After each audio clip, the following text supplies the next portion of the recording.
ఈరోజు ఈ తెలుగుదేశం కూటమి ప్రభుత్వంలో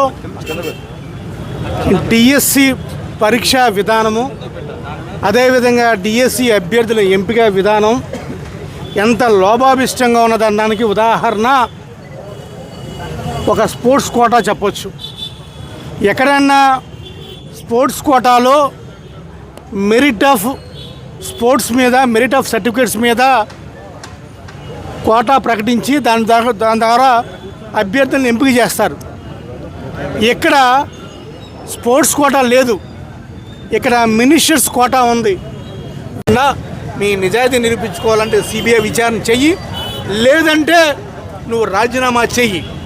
నువ్వు రాజీనామా చేసి నీ నిజాయితీ నిరూపించుకొని చెయ్యి. దేశంలో నీ కూటమి ప్రభుత్వం ధర్మేంద్ర ప్రధాన్ చేశాడు కదా రాజీనామా. నీట్ పేపర్ లీక్ అయితే రాజీనామా చేశాడు కదా. నువ్వు పేపర్ లీక్ దానికన్నా ఘోరం ఉద్యోగాలు అమ్ముకుంటున్నావు. ఉద్యోగాలు అమ్ముకుంటే నువ్వు రాజీనామా చేయకపోతే నీకు ఎక్కడ ఉంది క్రెడిబిలిటీ?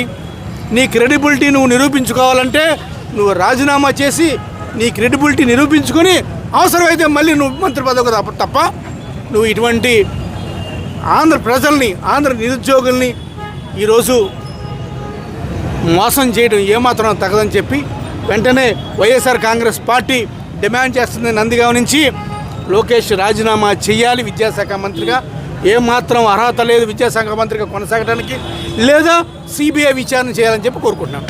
కార్యక్రమాన్ని చేపట్టడం జరిగింది. దీంట్లో అభ్యర్థులకి న్యాయం జరగడం, మళ్ళీ ఇలాంటి అవకతవకలు జరగకుండా ఉండడానికే ఈ కార్యక్రమం చేపట్టడం జరిగింది. ఇప్పటికే సవివరంగా తెలియజేశారు ఎందుకు కన్వీనర్ని మార్చారు, ఎందుకు ఎస్సీఆర్టీ తోటే కండక్ట్ చేశారు, ఎస్సీఆర్టీలో అవుట్సోర్సింగ్ అభ్యర్థికి ఎందుకు ర్యాంక్ వచ్చింది, మళ్ళీ అతనికి ఎందుకు ఉద్యోగం ఇవ్వలేదు, స్పోర్ట్స్ కోటాను పెంచారు, స్పోర్ట్స్ కోటాకు సంబంధించినటువంటి అర్హత పరీక్షని ఎందుకు లేకుండా జీవో ఇచ్చి లేకుండా ఎందుకు చేశారు, తర్వాత స్పోర్ట్స్ కోటాలో ఏ విధమైనటువంటి అర్హత లేని వాళ్ళకి ఎలా ఇవ్వగలిగారు, దానికి సంబంధించిన చైర్మన్లు కూడా మీ పార్టీ వాళ్ళే కదా, ఎలా ఇవ్వగలిగారు, ఇచ్చిన తర్వాత మళ్ళా 1:1 అని పిలిచి చాలామందికి ఎందుకు ఇవ్వలేదు, అదేవిధంగా దీనికి సంబంధించి డబ్బులు ఇస్తే జాబ్ వస్తుందనే ఆడియో కూడా మనం విన్నాం. ఇన్ని ఉన్న తర్వాత కూడా ఈ ప్రభుత్వం స్పందించకుండా ఉట్టుట్టిగా ఛాలెంజ్లు చేస్తుంది. ఎక్కడికి రావాలి, ఎవరితో మాట్లాడాలి చెబితే వచ్చి మాట్లాడతాం. ఇప్పటికీ అన్ని సాక్ష్యాలతో సహా జగన్మోహన్ రెడ్డి గారు చూపించారు ప్రతి అంశాన్ని.